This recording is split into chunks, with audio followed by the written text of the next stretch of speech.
रीना शहर में पली बड़ी थी। रीना की दो बहनें और थी। उसकी दोनों ही बहनें काफी पढ़ी लिखी थी। बस एक रीना ही थी जिसने पढ़ाई नहीं की थी, क्योंकि उसका पढ़ाई में बिल्कुल भी मन नहीं लगता था। और इस बात से नाराज उसके पिताजी उसकी शादी गांव में करवाने का फैसला लेते हैं। इस लड़की ने हमारी नाक कटवा दी। अब जब ये गांव में रहेगी तब इसे पता चलेगा कि इसने अपने हाथों से अपनी कितनी अच्छी जिंदगी और सुख सुविधा को गंवाया है। आप ये कैसी बात कर रहे हैं? रीना अपनी तरफ से पूरी कोशिश करती है, बस वो हमारी बाकी बच्चों की तरह तेज नहीं है। और वैसे भी हर बच्चा एक जैसा नहीं होता। मुझे जो निर्णय लेना था मैंने ले लिया। अब मैं अपना निर्णय नहीं बदलने वाला। इस तरह से रीना के पिता उसकी शादी गांव में राकेश नाम के एक लड़के से करवा देते हैं। और शादी के अगले ही सुबह रीना की सास तारा रीना के कमरे का दरवाजा पीटती है।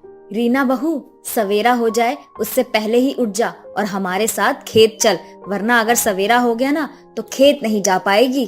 अभी तो सुबह के 4 ही बज रहे हैं, सही से सवेरा भी नहीं हुआ और इतनी सुबह सुबह माँ जी मुझे खेत में ले जा रही है। रीना, अगर तुम अभी माँ के साथ खेत नहीं गई तो पूरे दिन हल्की नहीं हो पाओगी और फिर पेट पकड़कर बैठी रहोगी। घर में संडास नहीं है क्या? रीना, हम तुम्हारे माता पिता की तरह अमीर नहीं है। हम गरीब घर के लोग हैं। भला हमारे घर में संडास कहाँ से आएगा? और वैसे भी गांव वालों की मान्यता है कि बाहर की गंदगी को बाहर ही रखना चाहिए। राकेश जी, मैं आप जितनी पढ़ी लिखी नहीं हूँ, इसीलिए मेरे अंदर आप जितना ज्ञान भी नहीं है। पर मैं इतना जरूर जानती हूँ कि संडास गंदगी नहीं है, बल्कि साफ सफाई का एक साधन है। अगर घर में संडास रहेगा तो साफ सफाई भी रहेगी और मुसीबत के समय संडास भी बहुत काम आएगा। अरे बहू, आज तेरी आँख खुलेगी भी या नहीं? जल्दी उठ, हम सारी औरतें बाहर तेरा इंतजार कर रहे हैं। लोटा लेकर जल्दी आना। रीना, इस बारे में हम बाद में बात करेंगे। अभी तुम माँ के साथ जाओ।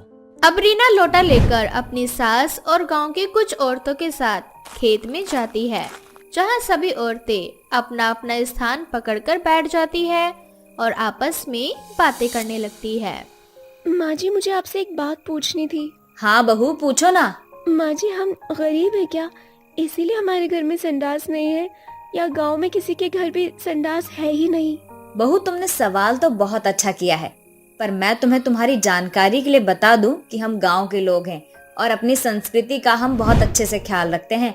तुम शहर के लोगों की तरह घर में ही संडास बना के बाहर की गंदगी को घर में नहीं लाते। बस यही कारण है कि पूरे गांव में किसी के घर में भी संडास नहीं है। और अगर एक दो संडास होगा भी गांव में तो बड़े लोगों के घर में होगा, क्योंकि बड़े लोगों की तो बड़ी बातें होती हैं जो हम छोटे लोग नहीं करते।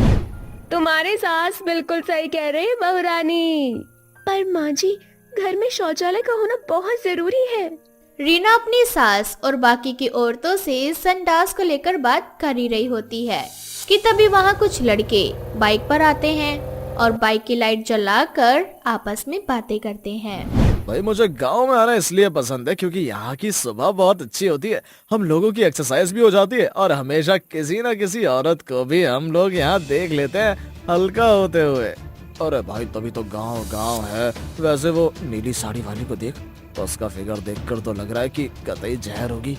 अरे नीली साड़ी वाली, जरा अपना चेहरा भी दिखा दो, हम तो रोज ही आपको देखते हैं। इस तरह से वो लड़के वहाँ से चले जाते हैं। उन लड़कों के जाने के बाद रीना शर्म से लाल हो जाती है। तो वही तारा रीना से कहती है, अरे बहू, घबरा मत, ये गांव के आवारा लड़के हैं, जानबूझकर इस समय अपनी बाइक लेकर आते हैं ताकि किसी न किसी को शौचालय करते हुए देख लें। पर मैं तुझे बताती हूँ, अगर तेरे साथ ऐसा दोबारा हो ना, तू अपनी साड़ी के पल्लू से अपना मुंह छुपा लेना ताकि किसी को पता ना चले। रीना के साथ आज से पहले ऐसा कुछ नहीं हुआ। ये सब उसके लिए पहली बार था और ये सब उसे जरा भी पसंद नहीं आता।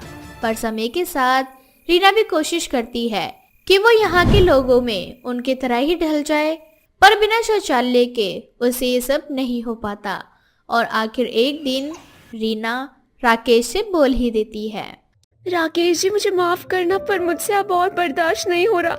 बिना संडास के मैं नहीं रह सकती। आप माँ जी और पिताजी से बात करके घर में या घर से थोड़ी दूर पर एक शौचालय बनवाइए। मैं इस तरह से सुबह लोटा लेकर नहीं जा सकती और उसके बाद पूरे दिन खुद पर कंट्रोल नहीं रख सकती। रीना, मैं तुम्हारी बात समझ रहा हूँ कि घर में शौचालय का होना कितना जरूरी है, खासकर कि महिलाओं के लिए। पर मैं इसमें कुछ नहीं कर सकता। मैं अपने माता पिता के खिलाफ नहीं जा सकता। राकेश की ये बात सुनकर रीना कुछ नहीं कहती और अपने ससुराल वालों से नाराज हो जाती है। पर अचानक से तारा की तबीयत खराब हो जाती है। अपनी बीमार सास को देख रीना अपनी नाराजगी भी खत्म कर देती है। क्योंकि तारा बीमार थी, इसलिए आज रीना अकेले ही खेत में जाती है। बहुत जल्द सवेरा होने वाला था, इसलिए आज रीना दूसरे खेत में चली जाती है। और तभी वहाँ रीना का जेठ और उसके कुछ दोस्त वहाँ आ जाते हैं। अरे भैया, तुम्हारे छोटे भाई का ब्याह हो गया और तुमने दावत भी नहीं दी। अरे भाई, ब्याह का क्या दावत लेगा? हमारे छोटे भाई को शहर जाने दो, उसकी बड़ी कंपनी में नौकरी लग जाने दो, फिर देखना कैसे हम पूरे गांव में पार्टी देते हैं। इस तरह से वो सभी बातें करते हुए आगे जा रहे होते हैं और तभी रीना के जेठ की नजर रीना पर पड़ती है। रीना को खुले में शौच करता देख रीना की जेठ की नजर शर्म से झुक जाती है। अरे मेरे दादा भाई, ये तो तुम्हारे छोटे भाई की जोरू है। अरे तुम लोगों ने इसे बताया नहीं क्या कि ये मर्दों की जगह है, यहाँ से मर्दों का आना जाना है। रीना का जेठ कुछ नहीं बोल पाता और रीना भी शर्म से बेहाल हो जाती है। कुछ देर बाद रीना घर जाती है। उसके घर पहुँचने के बाद उसका जेठ राकेश से बोलता है, राकेश, तूने अपनी जोरू को बताया नहीं क्या कि नदी के साइड वाले खेत पर जाना मना है? वो रास्ता हम आदमियों के लिए बना है, वहाँ पर औरतें खुले में शौच नहीं करती। आज तेरी जोरू की वजह से मुझे सबके सामने शर्मिंदा होना पड़ा। माफ करना जेठ जी, छोटा मुंह और बड़ी बात। अगर घर में संडास होता तो आज आपको या मुझे इस शर्मिंदगी को नहीं झेलना पड़ता, और आज माँ जी की जो हालत है शायद वो हालत भी नहीं होती। आज आप लोगों के कारण माँ जी बिस्तर पर ही शौच कर रही है। आप लोग छोटे या गरीब नहीं है, छोटी आप लोगों की सोच है, तभी इस घर में शौचालय नहीं। और एक और बात, जिस घर की सोच अच्छी होती है ना, उसी घर में शौचालय होता है। आज पहली बार रीना अपने घर वालों का विरोध करती है और उसकी ऐसी कड़वी जुबान सुनकर वहाँ खड़े सभी लोगों की बोलती बंद हो जाती है। जिसके बाद राकेश भी ठान लेता है कि वो घर में शौचालय बनवाएगा और इसलिए राकेश सभी के खिलाफ जाकर घर में शौचालय बनवा भी लेता है। और घर में शौचालय बनने के बाद उसके घर के सभी लोगों का नजरिया भी बदल जाता है और वो लोग भी रीना की इस बहादुरी के लिए उसे शाबाशी देते हैं। मोहन अपनी 3 बेटियों के साथ भीमपुर के एक छोटे से गांव में रहा करता था। मोहन की तीनों बेटियां बहुत ही ज्यादा सुंदर थी, जिस कारण गांव में आए दिन कोई न कोई उसकी तीनों बेटियों के ऊपर अपनी बुरी नजरें रखता था, जिस कारण मोहन को अक्सर अपनी बेटियों की शादी की चिंता सताती थी। मोहन सोचता था कि वह किसी तरह से अपनी बेटियों की शादी करवा दे ताकि कोई भी उसकी बेटी के ऊपर अपनी बुरी नजरें ना रख पाए। मोहन की पहली बेटी का नाम नेहा था, दूसरी बेटी का नाम ज्योति था, तीसरी बेटी का नाम पीहू था। ऐसे ही एक दिन मोहन की तबीयत बहुत ज्यादा खराब हो जाती है। तीनों बहनें अपने पिता की तबीयत को देखते हुए अपने पिता से कहती हैं, पिताजी, आपकी तबीयत बहुत ज्यादा खराब है, आज आप काम पर नहीं जाओगे। आज हम तीनों बहनें ही मेहनत मजदूरी करके जो आप रोज पैसा लाते थे वो हम लाएंगे। नहीं नहीं, तुम तीनों कहीं नहीं जाओगी, मैं जाऊंगा काम करने के लिए। अभी मैं इतना बुरा या बीमार नहीं हुआ हूँ कि मेरे जीते जी तुम लोग मेहनत और मजदूरी करोगी। पिताजी, ये आप कैसी बातें कर रहे हैं? आपने हमें इतना बड़ा क्यों किया? इसी दिन के लिए कि आप बीमार रहे और हम घर पर आराम करें? नहीं नहीं, आप कहीं नहीं जाएंगे। हम तीनों बहनें मिलकर मेहनत मजदूरी करके पैसा कमाएंगे। तुम तीनों को एक बार में कोई बात समझ नहीं आती क्या? जब मैं बोल रहा हूँ कि तुम्हें कहीं जाने की जरूरत नहीं है, तुम तीनों घर में बैठकर पढ़ाई करो। तुम्हें मेहनत मजदूरी करने के लिए मैंने इतना बड़ा नहीं किया है, मैंने हमेशा तुम्हें पढ़ने के लिए प्रेरित किया है ताकि तुम तीनों पढ़ लिख कर अपनी किस्मत को निखार सको। कलम में बहुत ताकत होती है, जिस दिन ये कलम की ताकत बोलेगी ना, उस दिन ये मेहनत मजदूरी ये सब तुम्हारे आगे बहुत छोटी हो जाएगी। पिताजी, आप उसकी टेंशन मत लीजिए। हम तीनों बहनें बहुत मेहनत कर रही हैं और एक दिन हम जरूर आपको कुछ बनकर दिखाएंगी। लेकिन जब ऐसी स्थिति बनी हुई है तो आपकी तबीयत को देखते हुए हमें कलम चलाने के साथ साथ ईंट पत्थर भी उठाना पड़ेगा। मैं जानता हूँ मेरी बच्चियों कि तुम मेरी तबीयत को लेकर बहुत ज्यादा चिंता कर रही हो, लेकिन मेरा विश्वास मानो, मैं बिल्कुल ठीक हूँ। ठीक है पिताजी, लेकिन आप आज काम पर नहीं जाओगे। आज हम तीनों ही जाएंगे काम पर, क्योंकि आपकी तबीयत बहुत ज्यादा खराब है। एक दिन की ही तो बात है पिताजी। आज आप एक दिन के लिए आराम करके दवाइयाँ खाइए ताकि आप ठीक हो जाओ, तो अगले दिन से आप काम पर चले जाना। ना चाहते हुए भी मोहन को अपनी तीनों बेटियों की बात माननी पड़ती है। तीनों घर का काम निपटाकर अपने पिता को दवाइयाँ देकर काम पर निकल जाती है। तीनों सुबह से शाम तक मेहनत मजदूरी करती हैं। शाम को जब सारे मजदूर को पैसे देने की बारी आती है तो वहाँ का सेठ सभी को पैसे देने के लिए आता है। सेठ की बुरी नजर मोहन की तीनों बेटियों पर पड़ती है। वो उन्हें बहुत गंदी नजर से देखता है और उन तीनों को एक्स्ट्रा पैसे देते हुए उनसे कहता है, अगर तुम तीनों रोज काम पर आओगे तो मैं तुम्हें दुगनी कीमत दूंगा। तुम तीनों तो अपने पिता से भी अच्छा काम करती हो। मुझे तुम तीनों जैसे ही लोगों की जरूरत है। तीनों बहनें सेठ की बात का कोई जवाब नहीं देती और वहाँ से अपने घर आ जाती हैं। घर आने के बाद वो तीनों मोहन को पैसे देती हैं। तभी वो पैसे देखकर मोहन कहता है, अरे सेठ ने तुम तीनों को इतने ज्यादा पैसे क्यों दिए? पिताजी, सेठ ने तो ये कहा है कि अगर हम तीनों रोज उसके पास काम करने जाएंगे तो वो हमें दुगनी रकम देगा।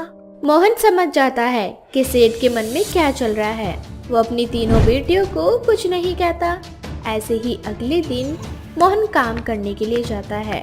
तभी वो सेठ मोहन से कहता है, अरे मोहन, तू यहाँ क्या कर रहा है? तेरी तबीयत ठीक नहीं थी ना? तू घर पर आराम करता, अपनी तीनों बेटियों को यहाँ भेज देता ना। अच्छी कीमत दूंगा। दिखने में काफी सुंदर है तेरी बेटियाँ। अगर थोड़ा एक्स्ट्रा काम करेंगी तो एक्स्ट्रा पैसा दूंगा मैं तेरी बेटियों को। मालिक, अब मेरी तबीयत बिल्कुल ठीक है। मेरी बेटियों को यहाँ आने की जरूरत नहीं है। जो काम करना है आप मुझसे करवाइए, मैं करने के लिए तैयार हूँ। अरे बेवकूफ आदमी, जो काम तेरी बेटियां कर लेंगी वो काम तू थोड़े कर पाएगा। अच्छी कीमत दूंगा तुझे तेरी बेटियों के लिए, काफी सुंदर है। वो बेचना चाहता है क्या अपनी बेटियों को? गरीबी में 3-3 बेटियों को पौधा लेकर कब तक जिएगा? अरे बेच डाल, तीनों को अच्छे पैसे मिलेंगे तुझे। सेठ की बात सुनकर मोहन को बहुत गुस्सा आता है। सेठ की बात मोहन के आत्मविश्वास को ठेस पहुंचाती है और वो गुस्से से सेठ से कहता है, सेठ गरीब जरूर हूँ लेकिन बिकाऊ नहीं हूँ मैं। मैंने अपनी बेटियों को अपने भरोसे से इतना बड़ा किया है, पाला है, पोसा है, पढ़ाया है, लिखाया है, ये दिन देखने के लिए कि तुझ जैसे 2 कौड़ी के इंसान मेरी बेटियों का मोल भाव करें। और मुझे तेरे यहाँ नौकरी भी नहीं करनी है। अब जो मेरी बेटियों की इज्जत नहीं कर सकता, मैं उसके यहाँ काम नहीं कर सकता। इतना बोलकर मोहन वो काम छोड़कर अपने घर आ जाता है। ऐसे ही समय बीतता जाता है। धीरे धीरे मोहन के घर की आर्थिक हालत बहुत ही ज्यादा खराब होने लगती है। पूरे गांव में सेठ के कहने पर कोई भी मोहन को काम देने के लिए तैयार नहीं था। ऐसे ही एक दिन नेहा अपने पिता से कहती है, पिताजी, मैं तो कहती हूँ हम सब शहर चलते हैं, वहाँ चल के कुछ छोटी मोटी नौकरी कर लेंगे। गांव में तो लड़कियों को ना ही पढ़ने का हक है और ना ही आगे बढ़ने का हक है, इसीलिए शहर चलते हैं, वहाँ चल के कुछ ना कुछ तो कर ही लेंगे। मोहन अपनी बेटियों के कहने पर शहर आ जाता है। वहाँ कुछ दिन तक अपना गुजारा फुटपाथ पर करता है। फुटपाथ पर रहने के बाद भी तीनों अपनी पढ़ाई करना नहीं छोड़ती। ऐसे ही एक दिन नेहा के फोन पर एक मल्टीनेशनल कंपनी से जॉब का ऑफर आता है। ये खबर सुनकर नेहा के पिता और उसकी बहनें बहुत खुश होती हैं। कुछ ही समय बाद नेहा वो मल्टीनेशनल कंपनी ज्वाइन कर लेती है। देखते ही देखते उनकी आर्थिक स्थिति धीरे धीरे ठीक होने लगती है। ऐसे ही एक दिन नेहा ऑफिस से घर आने के बाद अपनी दोनों बहनें और पिता के लिए खाना बना रही होती है। तभी उसकी छोटी बहन ज्योति रसोई में जाती है और अपनी बहन से कहती है, अरे दीदी, ऑफिस से आने के बाद आप रसोई का काम क्यों करने लग गए? मैं और पीहू है ना, हम दोनों घर का काम कर लेंगे। आपको बस आराम करने की जरूरत है, आप थक गए होंगे। अरे नहीं मेरी बहन, तुम दोनों अपनी पढ़ाई पर ध्यान दो। मुझे जो अचीव करना था वो मैंने कर लिया। अब मैं चाहती हूँ कि मेरे बाद तुम दोनों का सपना पूरा हो, ताकि पिताजी को हम पर नाज हो। उन्होंने हम जैसी बेटियों को जन्म दिया। मोहन अपनी बेटियों की बातों को सुन रहा होता है। मोहन के आंखों में आंसू होते हैं और उसे अपने बच्चों पर बहुत ही ज्यादा गर्व महसूस होता है। ज्योति और पीहू दोनों अपनी पढ़ाई पर खूब ध्यान लगाते हैं और ऐसे ही एक दिन ज्योति जो कि गवर्नमेंट टीचर बनना चाहती थी। उसकी मेहनत और लगन से उसका गवर्नमेंट टीचर बनने का सपना भी पूरा होता है और धीरे धीरे ज्योति और नेहा मिलकर शहर में अपना खुद का मकान बनाते हैं। अब उनके पास रहने के लिए और खाने के लिए सब कुछ था। अब दोनों बहनें मिलकर अपनी बहन पीहू को पूरी तरह से सपोर्ट करते हैं, जो कि एक डॉक्टर बनना चाहती थी। उसकी मेडिकल की पढ़ाई में बहुत ही ज्यादा खर्च आता है, जो कि उसकी दोनों बहनें मिलकर उठाती हैं। तीनों बहनों में काफी ज्यादा प्यार था और वो तीनों एक दूसरे को संभालते हुए अपने सपने को पूरा करती हैं। पीहू भी अपना डॉक्टर बनने का सपना पूरा करती है और इस तरह से तीनों बहनें मिलकर गरीबी में अपनी किस्मत को आगे बदलती हैं और अपने जीवन में हंसी खुशी आगे बढ़ती हैं। दोस्तों, कलम में वो ताकत है जिसकी बदौलत आप अपने जीवन में हर वो चीज हासिल कर सकते हैं जो आप करना चाहते हैं। मोहन उदयपुर जाने वाली ट्रेन में बैठकर सफर कर रहा होता है। मोहन को उस ट्रेन में बैठने से पहले ही बहुत अजीब सी चीजें महसूस होती हैं, लेकिन मोहन उन चीजों को नजरअंदाज करते हुए ट्रेन में बैठ जाता है। थोड़ी ही देर बाद ट्रेन स्टेशन पर रुकती है। मोहन ट्रेन से नीचे उतरता है, तभी एक पागल आदमी वहाँ आता है और मोहन से कहता है, अरे भाई, तुम ये कौन सी ट्रेन में बैठ गए हो? अरे भाई, उसी ट्रेन में बैठूंगा ना जिस ट्रेन से मुझे अपने घर जाना है। और तुम्हें क्या मतलब है मैं कोई सी भी ट्रेन में बैठूं? तुम अपना काम करो जाके। तुम सब के सब मरोगे। जो भी ट्रेन में बैठा है वो सब मरेंगे। ए, कैसा पागल आदमी है तू? कितना नेगेटिव बातें करता है। अगर कोई भी इंसान ट्रेवल कर रहा हो तो उनके लिए कभी भी नेगेटिव चीजें नहीं बोलते। पागल नहीं हूँ मैं, जो कह रहा हूँ वो सच कह रहा हूँ। आगे जाकर एक स्टेशन आएगा, उस स्टेशन का कोई नाम नहीं होगा और वहाँ पर एक चुड़ैल होती है जो कि पूरी की पूरी ट्रेन को निगल जाती है। अरे ओ भाई, मैं तेरे आगे हाथ जोड़ता हूँ, तुझे मैं ही मिला था क्या? इस पूरे स्टेशन पे मैं ही हूँ जो तू मुझे आकर बेवकूफ बना रहा है। अपनी ये बचकानी बातें छोड़ और जा यहाँ से। तुम सब मरोगे, ये ट्रेन खतरे में है और इस ट्रेन में बैठे सब के सब लोग अपनी जान गंवाएंगे। तेरी भलाई इसी में है कि तू अभी यहाँ से भाग जाए, तेरी जान बच जाएगी। अरे भाई, तू जाना यहाँ से। थोड़ी देर बाद मोहन की ट्रेन चलना शुरू हो जाती है। मोहन अपनी ट्रेन में आकर बैठ जाता है। ऐसे ही ट्रेन का सफर फिर से शुरू हो जाता है और आगे जाकर ट्रेन फिर से एक स्टेशन पर रुकती है। मोहन फिर से स्टेशन से नीचे उतरता है और एक दुकान से चाय खरीद कर चाय पी रहा होता है। तभी वहां पर फिर से वही पागल आदमी आता है। मोहन उस पागल आदमी को देखकर हैरान हो जाता है कि ये पागल आदमी दूसरे स्टेशन पर कैसे आ गया। मोहन खुद पागल आदमी के पास जाता है और उससे कहता है, अरे तुम यहाँ कैसे आ गए? तुम तो अभी पिछले स्टेशन पर थे ना? मैं यहाँ पर यही बताने आया हूँ कि तुम सब यहाँ से चले जाओ, वरना तुम अपनी जान से हाथ धो बैठोगे। अरे भाई, तुम इतने कॉन्फिडेंस के साथ कैसे बोल सकते हो कि मैं अपनी जान से हाथ धो बैठूंगा? क्योंकि मैं पागल नहीं हूँ। मैंने जो नजारा देखा है उसके बाद से ऐसा ही हो गया हूँ। क्या देखा था तुमने? मुझे बताओ। मेरा नाम संदीप है। फ्लैशबैक। संदीप उदयपुर की ट्रेन में बैठकर अपने घर जा रहा होता है। सफर काफी लंबा होता है और थोड़ी ही देर बाद ट्रेन एक स्टेशन पर जाकर रुकती है। संदीप ट्रेन से बाहर आता है और देखते ही देखते ट्रेन खड़ी खड़ी अपने आप हिलने लगती है और वहां एक चुड़ैल आ जाती है और वो चुड़ैल ट्रेन को निगल जाती है। संदीप ये मंजर देखकर घबरा जाता है। उसके दिमाग पर इन चीजों का बहुत बुरा असर होता है। तब से वो यहाँ वहाँ स्टेशनों पर भटक रहा होता है। Flashback out. वैसे तुमने ये सारी बात बताकर बहुत अच्छा किया। मैं इन बुरी शक्तियों को कंट्रोल करना अच्छे से जानता हूँ, इसीलिए तुम टेंशन मत लो। मैं चुड़ैल का नामो निशान मिटा दूंगा। थोड़ी ही देर बाद ट्रेन चलना शुरू हो जाती है। मोहन ट्रेन में आकर बैठ जाता है और देखते ही देखते ट्रेन एक ऐसे स्टेशन पर जाकर रुकती है जिस स्टेशन का कोई नाम नहीं होता। थोड़ी देर बाद वहां एक भयानक विशाल चुड़ैल आती है और वो चुड़ैल ट्रेन को निगलने ही वाली होती है कि तभी मोहन कुछ मंत्रों का उच्चारण करना शुरू कर देता है। मंत्रों के उच्चारण से पहले वो चुड़ैल रुक जाती है और वो जोर जोर से चिल्लाने लगती है। तभी मोहन चुड़ैल से कहता है, बता तू क्यों इस तरह से मासूम लोगों की जान लेती है, वरना आज मैं तेरा यहीं खात्मा कर दूंगा। कौन है तू? मोहन बिना कुछ बोले बार बार मंत्रों का उच्चारण करने लगता है। मंत्रों के उच्चारण से चुड़ैल का बुरा हाल हो जाता है और चुड़ैल हार मानकर मोहन से कहती है, बताती हूँ मैं कौन हूँ, लेकिन ऐसे इस मंत्र का उच्चारण मत करो, चुप हो जाओ। बता। ये उस समय की बात है जब मैं अपने पति के साथ उदयपुर की ट्रेन में सफर कर रही थी। तभी अचानक मेरे पति की कुछ लोगों से लड़ाई हो गई थी और उन लोगों ने मेरे पति से हाथापाई शुरू कर दी। उन लोगों ने मेरे पति को मार मार कर अधमरा कर दिया और उन्हें ट्रेन से धक्का मार कर नीचे गिरा दिया और मेरे पति तुरंत भगवान को प्यारे हो गए। मुझसे ये सारी चीजें बिल्कुल भी बर्दाश्त नहीं हुई और मैं उन लोगों के ऊपर जो भी चीजें मेरे सामने आती उनसे वार करना शुरू कर देती। उन लोगों ने मुझे भी बहुत बुरी तरह से मारा और ट्रेन से धक्का मारकर मुझे नीचे गिरा दिया।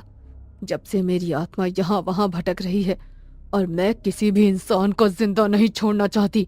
जो इस ट्रेन में सफर करते हैं सबको मार दूंगी।